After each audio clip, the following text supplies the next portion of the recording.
Real Estate Rewired.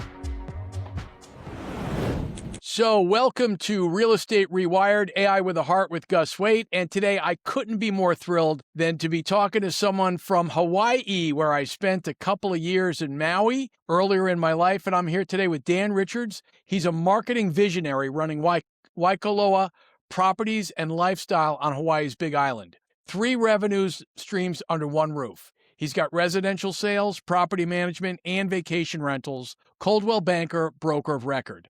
And listen, what I love about this is Dan doesn't just show up to AI conversations as a beginner. He's already shipped predictive analytics for his direct mail, custom landing page funnels, retargeting pixels across Meta and Google, and a recommendation engine that helps people figure out which Hawaiian island they should move to. He's the rare broker who has built the stack. Gus, thanks for having me on. Before the stack was cool.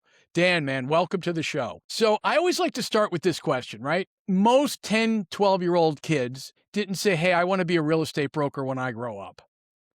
So what kind of, what were you interested in? What kind of qualities did you have as a kid that are playing out in your brokerage? I volunteered. I was at free clinics, candy striping, spending my weekends kind of like watching a neighbor that worked in the ER. And I quickly learned about the business side of medicine. And, I was in school at the University of Hawaii, and I realized this isn't the journey for me. I'd rather be playing surfing. I'd rather be at the beach. But the thing about medicine was it's about people. And so I quickly pivoted into marketing, and I felt that marketing was the closest aspect of business, focus on people, motivation, psychology, needs, wants. And then I kind of launched my career with Red Bull. That's kind of where I got my marketing background. And from there, I kind of traveled.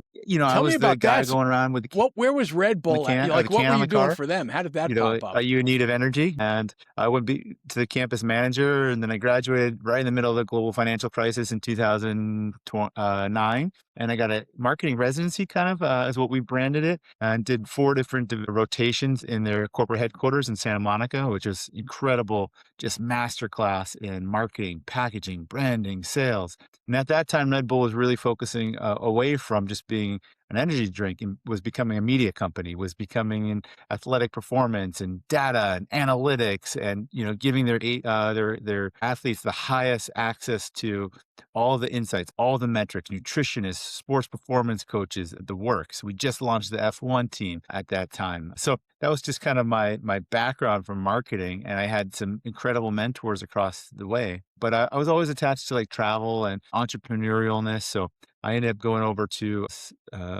cell phone mobile technology startup back in Hawaii, where my roots were before they were getting sold. I was like, you know what?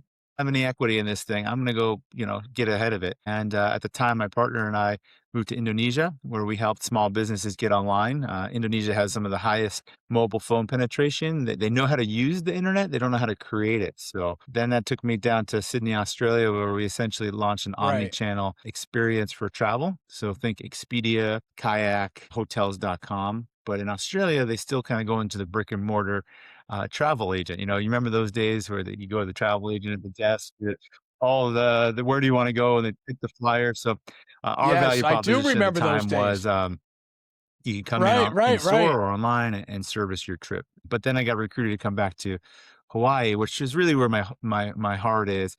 And I worked for a company called Locations, which at the time, Bill Chi is a name that a lot of people in the industry might know, purchased brokerage in Hawaii. And that was kind of my foray.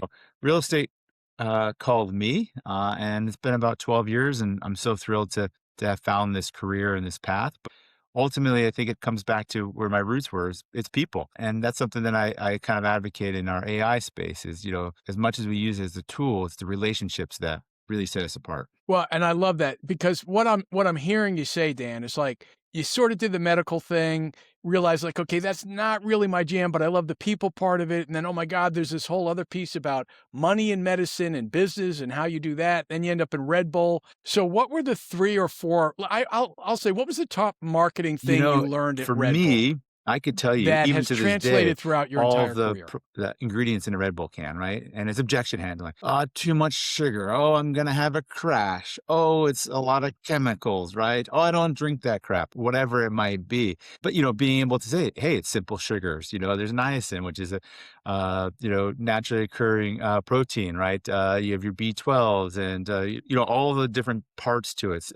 It's 8.3 ounces because it's the perfect serving. This is the time when Monster was coming in with their giant cans and 17 different flavors, right? And we're just saying we don't need to really evolve. It's since kind of shifted to Right, consumer behavior, but we have created the perfect product. And so I've taken that with right. me in all of my business, but when I apply it to real estate, it's really about knowing your inventory, right? Knowing that the lady next door plays piano at 3 o'clock, knowing that if you live on a golf course, that the lawn gets mowed at 5 o'clock on Wednesdays and Saturdays, right? The water heater's, 27 years old, whatever it might be, but knowing the inventory, somebody comes up to me and says, hey, what can I get for a 3 bedroom, 2 bath, 1,500 square foot house for $1 million? And I say, hey, here's 1, 2, 3, 4, 5 options. So similar kind of concept that I've taken from. Yeah, I got to tell you, Dan, I love that because that's when I first started doing real estate in Manhattan. I remember I was in about 3 days. There were 835,000 apartments in Manhattan alone. Forget about Queens, Brooklyn, condos, co-ops, walk-ups, pre-war, post-war. I mean, my head was swimming. And I went to my broker and I said, "What do I actually do? Like, I have no idea. What?" Totally. He said, pick one neighborhood, one price point, one size apartment. And it was the West Village, studios, in doorman elevator buildings. And within 3 days, I had seen all 18 of them. And then he said, okay, now go and run an ad for a studio in the West Village. Because when they call you up, you're going to know more about studios and doorman Totally. buildings in the West Village than anybody else in the Absolutely. planet And at I that think moment. getting a little bit ahead of And so ourselves I hear is, you saying the same you thing. in our pre-call, you mentioned giving people's inventory, right? Giving people the access to the data, right? They can go on Zillow nowadays. They can go on Yeah, Redfin, Realtor.com. They can go to the newspaper if they still read the newspaper. There's some guys that are still out there, correct. but the information's out there. It's always going to be more and more at the consumer's fingertips. So using it as like almost like a mousetrap for me has been really pivotal. And one of the things that we've been doing is building a database. So I essentially, Hmm. yeah. So similar to what you had just shared about really focusing Tell on me the about Kohala that. What kind of Coast, which is database? Waikoloa, Mauna Kea, Hapuna, Waimea, kind of a luxury market, about $1 million to $2 million median price point, depending on the neighborhood. On the Big Island, it's got all the beaches, all the resorts, but really just driving in to this specific subset of market.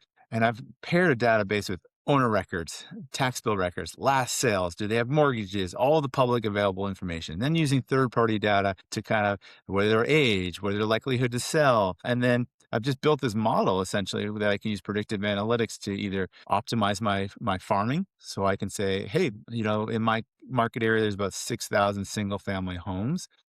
What are the 1,000 that are most likely to sell? And then I can back test that when new listings come on that either I won or lost. I'm able to do my monthly market reports in a split second because I've got this database that goes back 25 years. When it comes to a listing presentation, I can type in, Fairway Terraces, 3 bedroom, 2 bath. Give me a historical performance between this and the condo market in Waikoloa, and it immediately pumps out a chart. So it's just a really great resource of having a focus on a single geographic area and then just being the master of it. There's just so much to Yeah, narrow and deep, man. I mean, listen, our favorite restaurants, right? You go there because they have a great fish taco or their linguine with clam sauce is better than any place else. I mean, there's so many things that come to my mind. So one thing that comes to my mind, Dan, is you're talking about predictive analytics, which you built yourself, right? So there are third party, and this is one of the interesting things I'm finding in the AI space right now, right? Like Fellow, Fello, I had them on the show. They have a whole predictive analytics, which is an AI server that you can bring in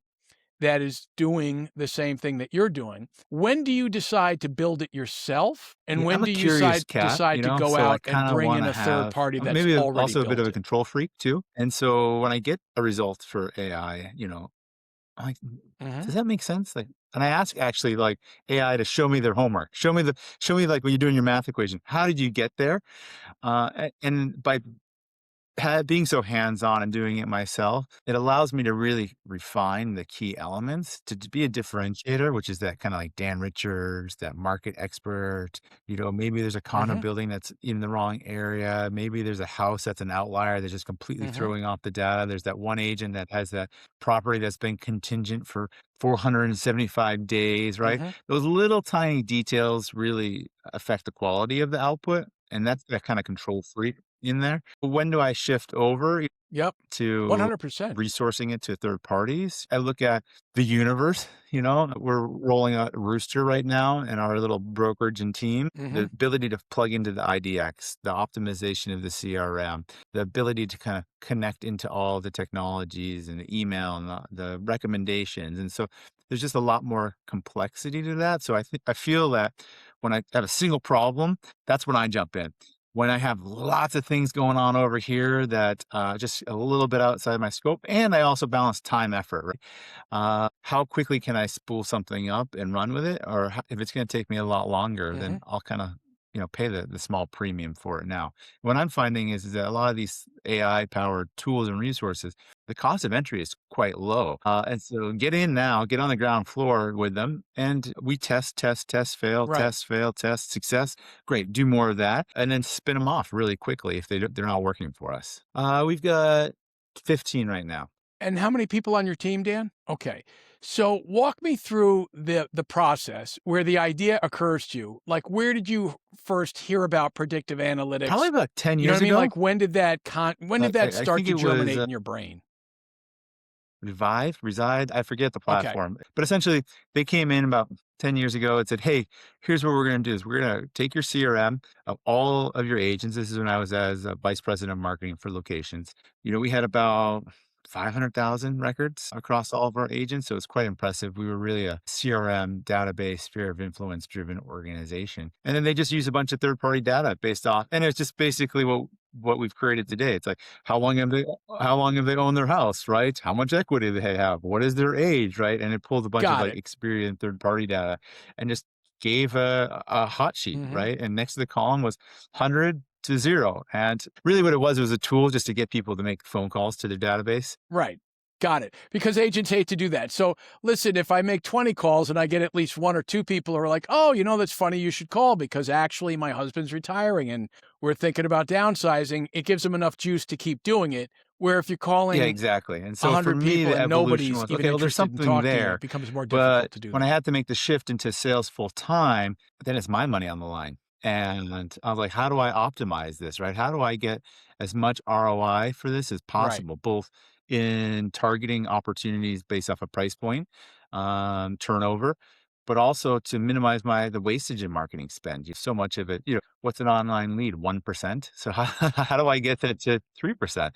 Hmm. So just a consideration was when my money came on the line, that changed everything in terms of uh, the need for predictive analytics. Got it. So the idea comes from somebody else. You read something, a blog post, a third party vendor. It starts to germinate in your mind. Yeah. Then what's your process for actually, because listen, it's easy when it's up here, right? Actually creating it, there's a whole set of obstacles and other people and things that work or Yeah. don't work. So I what's your use process my for move to yourself to create that HawaiiGuide.com as stuff? an example of this. I get people, I think of it like as a funnel, right? My marketing background, top of the Mhm. funnel, all the way to the lowest. And so I've got like a move to HawaiiGuide.com, which also then I reach Right. out to other brokerages and top. So I use AI. I say, okay, here's where all my owners are coming from. 50% of our owners are from the mainland. And I create a heat map and I'm like, oh, there's this pocket in like North Shore, Washington, Seattle, Washington. So I reach out to all the brokers in Edmonds and Shoreline. And then I crash their sales meeting for 10 minutes. And I just tell them, hey, if you ever need an agent on the Big Island or in Hawaii, come talk to us. And so I spooled that up, this move to Hawaii guide as this really high level funnel. And then I kind of try to work down the stages and you put them into a drip that automatically syncs to constant contact. You use third-party tools, Meta retargeting pixel, and now I'm on their Instagram and on their Facebook, and then I continue to monitor their engagement, and I just send them content. I have an onboarding drip that's 6 months, and those that kind of will reach out and say, "Hey, I'm finally ready," or you get the notification that all of a sudden Gus, who hasn't read an email in a year, is starting to click on your information, starting to engage with you. It's starting. You should reach out to him. So just taking an idea, and I think technology allows you to do that very quickly. Vibe coding has been a big part of this. What have you built? What have My you built buddy with and the I were vibe sitting at the coding? bar watching the What's Masters. the This funnest is thing you've 10 built in o'clock the because we're in last Hawaii. 3 months? And we had this problem. We're like, oh, well, we need, we had 3 guys lined up to play golf. And we're like, man, I don't, who can we get in like this afternoon to play golf with us? And so I created this little app called Fourth Finder, F-O-R-E, Finder. And the concept is essentially, we're kind of just having fun with it right now, is you have a fourth or an open spot in your tee time, and you can say, hey, I like to drink, I like to gamble, I'm a scratch golfer, hey, we're only ladies, these are the courses we're playing at. And somebody can kind of self-nominate to join your group. And so it's just kind of a way to find community. And so I built it in an hour and sent it off to all my buddies and like, hey, you're onto something here. Now, if I had to go do it, I have to go find a market like Scottsdale or Tampa and bang on all the doors and start to, mobilize it. But what it did was it just allowed me to take an idea, that cocktail napkin concept of a buddy, and blow their minds that we could create a product so quickly, so easily, and so professional in just an hour and a half. So that's an example of a passion project that just kind of popped up. And let me ask you this, how do you handle the amount of incoming? I mean, I read this great LinkedIn post from Paul Roetzer. So I listened to the Artificial Intelligence show of these 2 guys out of Cleveland, and he's got an AI school and he speaks at conventions and he wrote a book on it and he's been deep into the space for 10 years. And he kind of threw in the towel this week on one of his LinkedIn posts and just went like, okay, guys, I can't keep up with it. He goes, I am in this 24/7. Like, I have a school, I have a show, I go to conferences. Do you ever I'm feel super that way with the competitive by amount nature. of what's being released So, so when the quickly? kids go to bed, it's what are people doing? What are people sharing? I Okay. think that's what's really interesting about this kind of evolution or revolution or moment that we're having is the sharing of best practices, of Mhm. people saying, hey, here's, 6 scripts that you should run in ChatGPT or Mhm. Cloud. Here's how you can create video. Here's how you could do this. Like the information is out there. And that's what's really powerful. You can watch a 15-minute YouTube and be a subject matter expert in no time. And you can actually use the tools to ask them, like, how do you do this? Like, if I want to do this Mhm. on your platform, how do I actually do it? And then they'll give you step-by-step directions. So the learning curve is so short. So, it is kind of overwhelming at Mhm. all times because it's like, where do I go? And I find that one of my challenges is that I've got a stick in the fire over here, and I got one over here, and I got one over there. And it just kind of gets Mm. stretched thin. And then it's on my notepad, Right. right, of like things that I need to do. I still got the notepad, Right. but and there's just a parking lot of ideas. Yeah, exactly, yeah. So that's just the challenge that I have. It's Eh. so similar. I think a lot of these kind of creators are having is how do you prioritize it? But I think getting into the automation and having AI work for you. One space that we're trying to really explore is like cloud co-work, trying to have the tools and the agents work for us when we're sleeping. And so Mhm. really it's just becoming a 24/7, 365, always on kind of approach, right? And some of the coding that we're doing is a little bit heavier. And so, I ran into the problem where we were using too many tokens. And so it almost had to become like, okay, how much am I going to invest in this? Or like kind of like your electric bill, Mhm. like when do I actually use my comps? Because right, there's a peak time. And I think about like cell phones when it was like Yep. nights and weekends were free, right? I feel like we're kind of running into this moment where in AI we're like we start Right, taxed right, or we're right. going to start to be restricted on it because of just peak usage time. So curious to kind of watch that space as it evolves. Because the more and more we ramp up, the more and more we become dependent on. Yeah. Well, and I think that's an interesting, I popped up to the $100 a month now with Claude because I was in the middle of a brilliant idea every 15 minutes and it'd say, hey, sorry, like come back tomorrow at 6. And I'd be like, no, I was right there. And so now when I get kicked out, when I'm on the $100 plan, I'm thinking to myself, wow, okay, so as agentic AI becomes more of a thing, and as we're running our business on agents, is there a danger in the future where Anthropic all of a sudden says, hey, instead of $100 a month, it's going to cost you 5 grand a month, and your entire business is Hmm. based on agentic AI in that particular LLM model? And Totally. I mean, you just look where's at some of that the going to go? subscriptions that we pay, So I right? think there's a Netflix, lot Disney of Plus, unknowns your in the Microsoft future. 360. The one that drives me crazy is my Photoshop and my Adobe suite, right? It started as a free platform that costs $395, and now they've got you by Yes. like $115 a month, depending on your suite, right? And so once they get you, they can squeeze the price up. So it's a space that I think is it's kind of going to be a crossroads for the industry real quick because they give it away for free to get you in, and then Right. So I'm curious moving forward. So, I always believe that AI really is about doing more of what you love and less of what you don't. That ultimately that's the measure. Because if you're doing what you love, life is good, to it. right? If you spend most of your day doing something you don't really want to do, you get home, you're not in a great mood. Do you ever find that sometimes it's hard to even admit to yourself, like, wow, AI could do this and maybe it should? In other words, what I'm finding sometimes the belief system is, hey, this is the way business is done. I always have to do X, whatever that is, and realize that, like, wow, I maybe would I think don't have that to do maybe I that would anymore. I only have to flip do what you said, if 50% I of it. heard you correctly, Have on you its had head and those say, "Hey, moments? because of AI, I'm able to do a lot more of what I like to do Hmm. and less of what I don't like to do." But I think Yes, that it's a hard part though. exactly.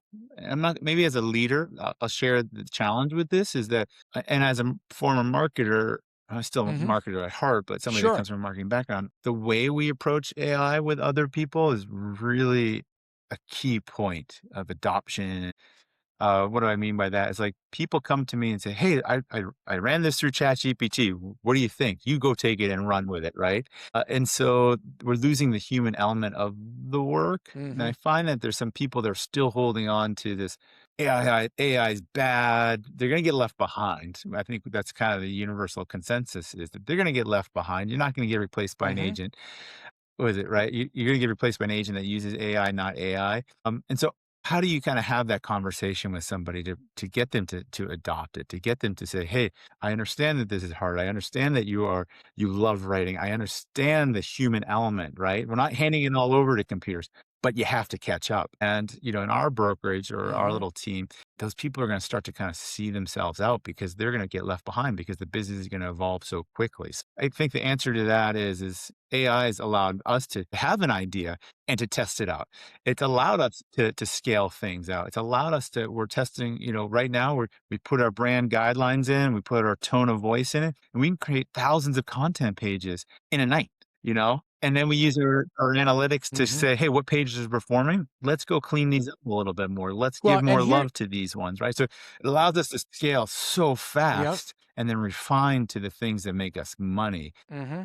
And that's where we get lost in the sauce, I think. Yeah, and it's interesting. I've heard actually it may be a blessing in disguise that humans are so slow to transform because the technology is transforming so quickly that if we were evolving as quickly as the technology, I think the whiplash would maybe be too much for society. So in a way, maybe it's good that it's going to take 3 or 4 years till we really realize, wow, I don't have to work anymore because there's 5 billion robots building everything and everybody's living a life of abundance and there's renewable energy You in know, space that's going to be clean and my last pitch to you forever. would be And come buy a house now in maybe we Hawaii. I mean, can what better place to just sit back and transform into relax if doing the something whole else. robots and AI are going to take over, right? So I'm bullish for our future retirement. I love that. I am as well. So let me ask you this, GEO. Have you been contemplating it, thinking about it? Have you started to structure your content in a way that 2 years from now, when someone's up in Washington and they go Yeah, on to we Gemini and we say, have and we hey, I want to are. buy a house in Hawaii, that your name Truthfully, is I going don't to think we've pop up? mastered it yet. I think it's kind of the approach that everybody else has, right? I'll stick to FAQ, the accordion style FAQs at the bottom of the page, and let's see.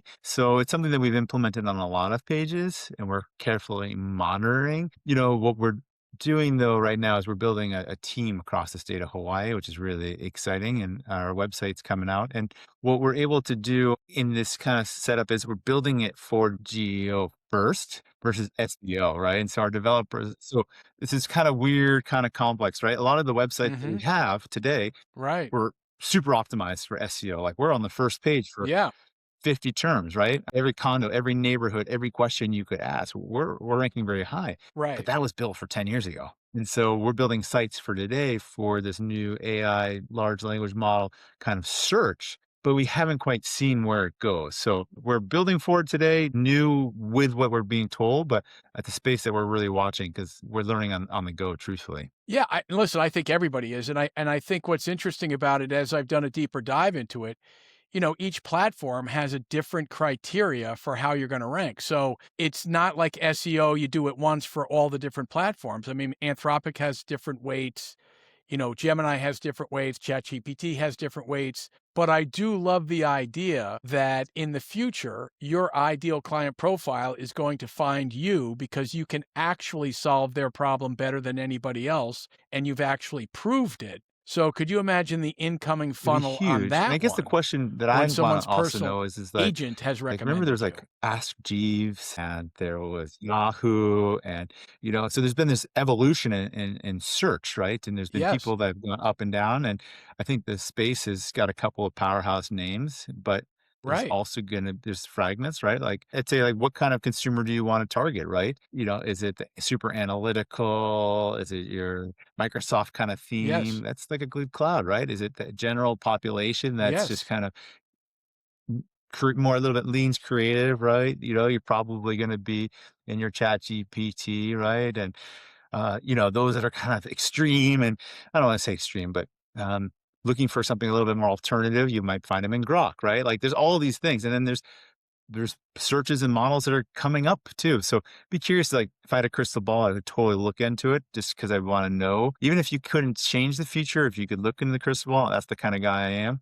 I'd want to know like who's the Google up to 5 years within the AI search because we all know that whatever you need to do, whether it's how do you fix something, my dog's got a scratchy ear, what's the best time to plant a cucumber? You just put in a chat GPT or any of your models, and it gives you the answer right there, right? Right. Well, and I Mhm. think it's interesting, like, where I go with that is I wanna spend time with people I really like, right? So I think part of that is just, it's interesting even changing for me that mindset of, like, I don't have to work with Totally. everybody. I've gotta work with, 10 to 20 people that really like me, that trust me, that I have a good vibe with, and, like, it's interesting too, right? Roof over the head, food in the fridge, healthy, a few people that love you and a few people that you love, and enough money to go out to dinner. And like everything outside of that is really an attitude, is really like, right? So I think it's just a weird time in history where we have Yeah, no and it's the scariest thing. I concept got two of kids. in our lifetime what One of the this is reasons going to why I look got into like. real estate, especially in Hawaii, is because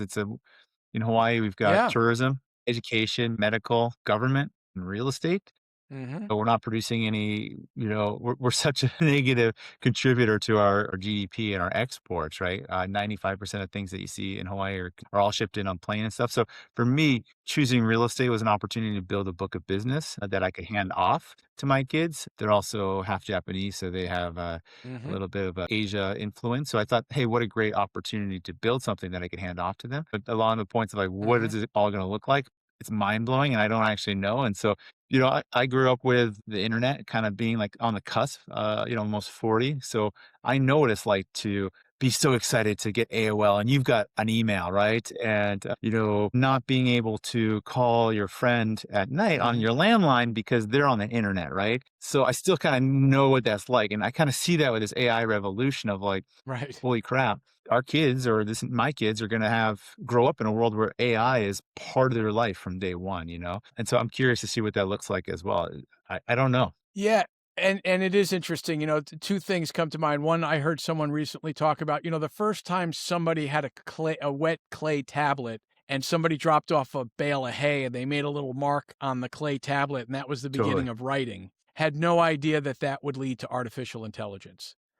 That right? And so when you think about the rapidity at which artificial intelligence is changing things and how quickly it can change things, it is a little mind-boggling because it's a kind of a realm that if you really play it out to its logical conclusion 5, 10, 15, 20 years from now, Yeah, it's unimaginable what I Earth don't looks know. like with The 5 energy billion robots that consumption are and the doing all water the one would labor. probably be one that's a Like, what concern. is But, that about? if it continues to scale, right, it will self kind of address, how do I produce more with less Mhm. energy, right? How do I shrink our data centers down, right? I remember the big compact computer that sat on my, desktop at a time, and now it's all on my cell phone, Mhm. right? Like, this thing probably has more power than the computers I was using Right. when I first got them, right? And so I think AI is going to have that evolve to be smaller, faster, consume less energy. And what I love about what you're doing, Dan, is and this is what I've seen with the people who are successful with this, is start with yourself, right? Start with a workflow, start with a problem, start with a little something, just play with it, ask Claude. You did the predictive analytic thing, that was like a little thing in your brain, and now you're testing it now with the analytics, and then you start to see how all these pieces come together, and it's actually fun to Yeah, do that. the Like, what creative part part of of it it, is the most fun I'd for say you, is that I'm would you super say? analytical. My wife was using, she's totally not. I love her, Mhm. but I was like, she's like, hey, check out the spreadsheet I created. And I was just like, can I reach over there and like do it?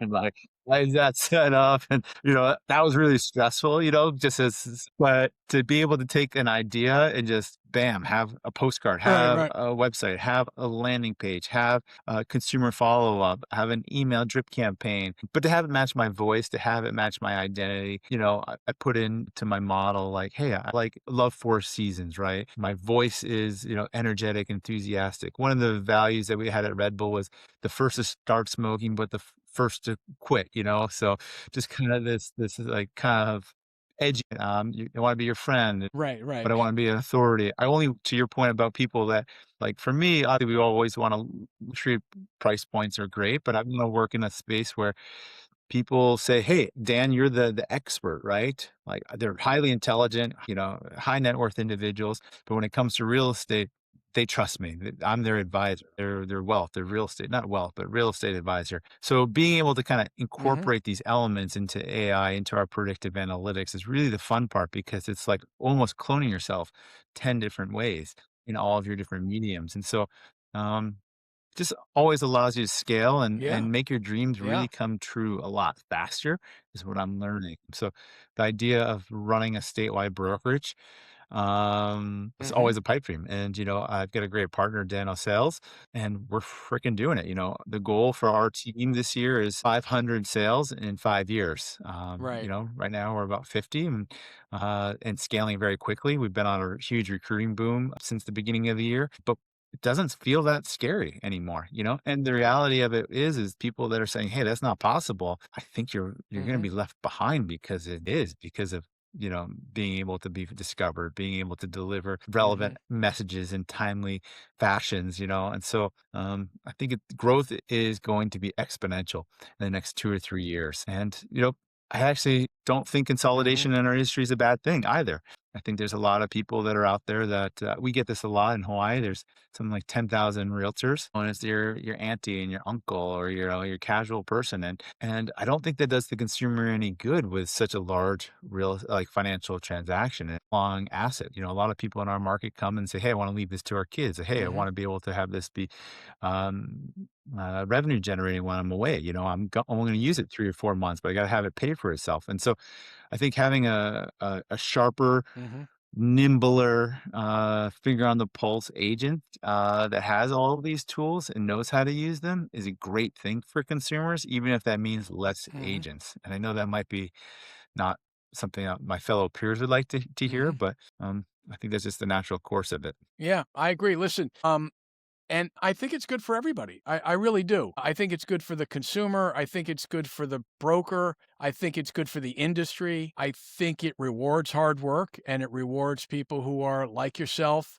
going out there and really doing the work to really serve the people that you're serving. So, I mean, I'm loving what you're doing there, Dan. It's Mhm. exciting to talk to you and I really appreciate you coming on to the show. I want to talk to you a minute afterwards, but Yeah. before we Well, jump off, everybody, why I'm don't you let Dan. people know how I they live on can the reach Big out to you, Island, who the you're beautiful serving, and what's islands going of on? Hawaii. Me and my team, we serve, there's 15 of us. We're across all the islands. So come check us out. HawaiiGuy.com is a really great place to start. If you don't know which island, there's a nice little feature in there. You take a 5-question quiz and it'll give you a recommendation. Moving to Hawaii can be scary, but it's a choice that you won't regret. And we're here to help. Check us out, movetohawaiiguide.com, or reach out, aloha at movetohawaiiguide.com, or give me a call, 808-724-6854. Put us in a chat GPT. I'm sure you'll find us too. Put us into chat. I love that one. That's a good one, Dan. Listen, thank you so much for joining. And to all our viewers, thank you for watching Real Estate Rewired, AI with a Heart. And this is where we talk all things AI and real estate. And remember, the only purpose to do AI is to allow it to do more of what you love Guys. Thanks, and Gus. less of what Appreciate you your time. don't. If you'd like to be on the show, reach out. Thanks for watching. Felt really great. All Really right. natural. Thank you, I Dan. can't thank you enough So for leading me fantastic. through How and did that feel? setting some softballs up. And I thought it was a really great conversation. I wish you could do more of these, actually. Yeah, well, I'll tell you what's also interesting about this. I come up with 1,000 ideas, right? One of the, and I haven't done it yet, but one of the thoughts I had was I believe podcasts are I believe actually that. going to rank very high in GEO in the future, right? And so, right, so one of the things that I was thinking for brokers is doing that deep market report, right? And then actually turning that into a monthly podcast, right? So where like you're being interviewed about your market and that's going I love on that. wherever it goes. I You know had what I mean? one of But our next steps on this little yeah, move to anyway, Hawaii, guys. it's This is just a just a thought that project, popped but I into my think it's head. an example of what AI has done for us with great results is just doing, putting our voice in. And I'm all about kind of still having finger on the pulse of the quality and the quality of the content.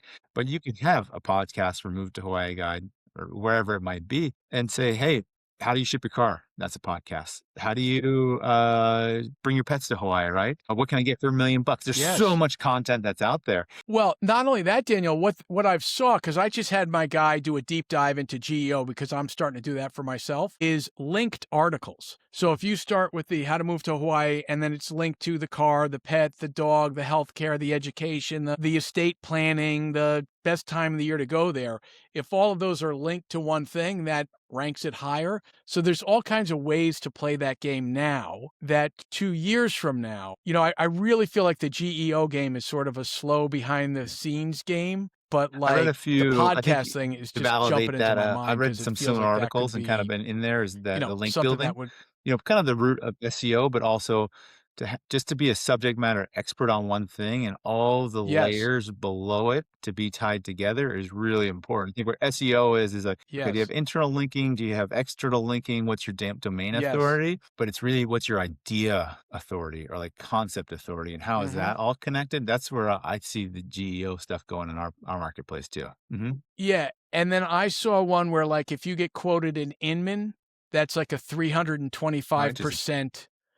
325% boost to your findability. It would be interesting to ask Claude, like, okay, how would I mean, especially being in Hawaii, I would think they don't have a lot from the Big Island. You know what I mean? It would be interesting to ask Claude, like, what's my Yeah, totally, strategy yeah. for getting How do I get Brad and quoted his in guys Inman? to give me a How little would I do coverage, that right? drip marketing campaign? Yeah, yeah, It's almost yeah. like So I mean, biohacking, but a this couple is the years fun ago. part There of it, was right? like There's just so many ways biohacking. to Yeah, it's play the almost like game. we're like AI hacking at the same time. Yeah, absolutely. So let me ask you a question. Take off your broker hat for a minute, put on your business owner hat. So, it's funny. Originally, I started doing this because I always wanted to have a talk show, right? Now I'm up to about 85 brokers I'm talking to. And I started an AI consulting company for real estate and out of this. And then I'm thinking to myself, there's a couple of things. I've got a builder in San Francisco. And one of my offers to people was going to be, he's got about 30 AI workflows. Hey, try one of these for a couple of weeks and see if you like it. But the other one that I'm more interested in is doing like a almost like a mastermind of independent brokers. So the idea would be find, 8 to 10 brokers who are in about the same level of AI adoption and then basically like get together once a month and sort of either build stuff together, test stuff together, see what's working, shares ideas, almost do like a hackathon, like say, okay, this month, let's all work on this thing I'm or build really this one big thing. into the How do so either the of those AI sound to you? consulting, just two parts. AI consulting for me, I'm a little less excited about Right. And only because I've been pitched and I've been a part of so many AI consultants, Sure. it's like the whole thing of like stock people or realtors that aren't successful. It's like, hey, here's my subscription, like here's my ebook. So Right. I think like if the proof, like Right, right, right. Sure, I've been burned absolutely. a couple of times on those. So I'm not saying you, Gus, like, you know what I mean? It's like, hey, here's how you transform your business. And then they just chat into chat Right, right. No, I GPT. And now get I've it. got a 400-page document. I'm like, great. I can tell you haven't really Right. evaluated it. And it's like a 30-day Right. kickstart. And if you do the things, it's going to work. I get it. And it's helpful. So I Right. think like how it's delivered would be interesting. But for me personally, the mastermind is totally where I'm at right now in my personal stage. Cause it's like, I know how to hunt. I know how to like get out there and find the business. I know how to have really great conversations. But I'm in the market in Hawaii too, where I'm isolated, but AI and technology could be a differentiator. When people come to me and go, Dan, you're blowing it out of the water, right? Like you're kicking ass, right? You're only, you've only been doing this seriously for 5 years. Like, how do you get such great success? And so it's easy for me to differentiate myself, but I look out of my market all the time. If somebody can get me fast forward and say, hey, look what I've done and share Well, it. that's what And I'm I can saying. say, So great, Dan, look what I let me did give you a and share it perfect with them. example. I'm all for Yeah, that. And I've joined a couple of networks, a couple $100 a exactly. year or whatever. And I'm like, I need more of that. Because here's what I'm thinking, right? Fellows, they're going to charge you $400 to $500 a month. So if I got a broker that wants to do the predictive analytics, right? In essence, you've already built that. You know what I mean? Then I'm I talking to, heard the Jeff name. I don't know him though. Bebuck in Frontgate Realty No, I don't. outside of Actually, no, I Beverly don't. I Hills. don't know. I'm thinking of another Jeff Buckley. Yeah. So anyway, and so one of the things that he's Hmm. building, which I thought was really cool, was this thing called the local mayor. So the idea was he was going to go out and find the 3 or 4 top-rated service providers in his area, whether dog walkers, haircut, restaurant, whatever. And the idea is he would promote their services and businesses to his database. They were going to give their people a discount or, whatever. In exchange, I love literally that. the exchange was, hey, if you know of someone who's selling or buying a house, send them my way. Nothing written, no contracts. It's just now Dan becomes the connector. And inherently, people are going to feel like, oh man, fucking Totally. Dan, man. He's like, I've got like 9 clients from him. I've never sent them anybody. And now you're in their head. And your clients, because this is, I don't know, you found this challenge. No matter how much they loved me, once they got their home, like a year later, like, you were a nice guy, Gus. I loved working with you, but like, I see that in Hawaii, especially there's whatever. not that Like, much I ain't turnover. You're here for moving. 10, I 15 don't years. Where really the give a average shit, person buys right? and sells 6 years, we're like 60 years. Exactly. So the idea that now when they're getting an email from Dan, it's, hey, listen, go down to this restaurant.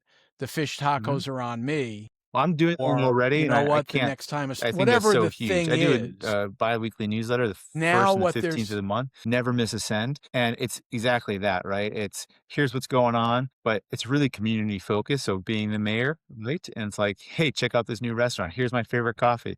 Hey, show this, email, and you get $5 off your first pizza. So there's so much value to that, and I get like 80% open rate on my emails. right. Because it's quality, neighborhood specific. Yeah, absolutely. And this is what I love about this space for me and why I think it could Totally. work is because if you've got a broker in Cleveland, you're not competing with them, right? Like, in other words, whatever you're doing that's working for you and what's working for them, it's like independent brokers are so geographic specific that you're not worried about what some guy in New York is doing. If he's doing something that's creating results, and you know what I mean? So I would that's raise my my thought. hand So to you think participate that in that, and would I'd be say, "Hey, Gus, more when you in have that line with launch, let something me that you know. would I want to would do? love to be part of that." I look at like a Coldwell Banker now. I'm still there, right? We had this conversation on the onboarding call. Great. I'm there because I love my broker, but I'm not getting any leadership on it. I'm not getting any innovation on it. They're the classic, reliable Lexus, right? They show up. They've been in the business a long time. The agents are productive, but I'm not like getting anything from my brokerage that's like amazing, revolutionary that I can put into my AI model, and test out. So I love the idea of sharing, and I think that's off topic, but probably the direction of the industry is going to be real compass and a bunch of independence. Right. I agree. And listen, what's going to be interesting about it is Mhm. the independents will have it's always been a weird model, right? You're an independent contractor. So yeah, but the minute you're not there anymore, like what happens? Like, I think you have got to create your brand for yourself because being under that Compass umbrella feels safe. But I literally had someone who was working for a little broker in Miami. We were talking. She loved her broker. The minute he sold out to Compass, she was like, my inbox was 50 training modules that I was going to be forced to take to kind of get into their tech deck.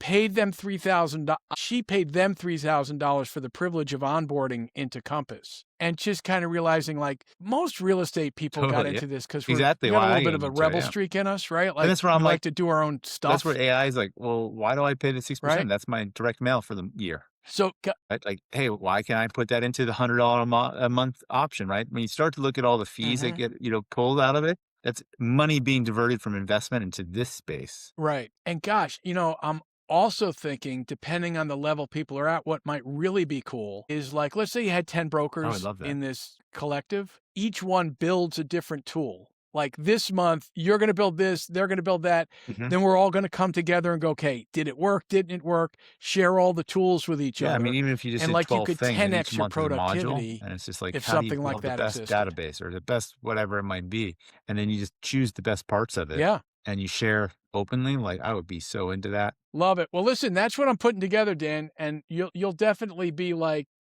one of the guys I reach out to. But this is the tricky thing because so many I'm a people big are so many golfer. different levels. Do you play what sports do you play? Okay. Golf is not a great analogy because you can be with a No, shitty but I golfer as do. long If as he I'm the keeps best pace golfer in my group, and he's not a jerk. It's it's okay. when I get better, I play Right? golf with better players. If that's the analogy. Yeah. Right. Got it. Well, because you're competitive. So, right. So the idea would be we'd want to have it leveled up.